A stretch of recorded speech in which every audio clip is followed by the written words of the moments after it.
আজকে বসে পড়েছি। আজকে একদম রোমাঞ্চকর খাবার তো নাই, কিন্তু যা আছে শীতের দুপুর একদম সুন্দর খাবার। আজকে খাবার খেতে একদম ইচ্ছা করছে না, মানে ভাত খেতে। ঠান্ডা ঠান্ডা মৌসুম, এই সুন্দর রোদ হয়েছে দেখুন বন্ধুরা।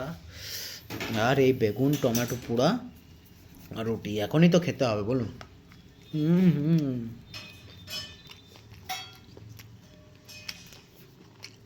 কি টেস্ট বন্ধুরা,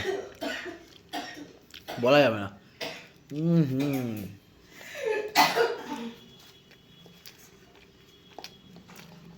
ঠিক তো হবে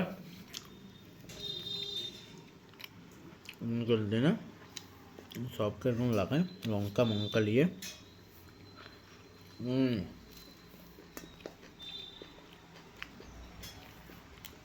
ঝাল না হলে তো হবে না। দেখুন একদম কাঁটা বেগুন। হুম হুম অসাধারণ।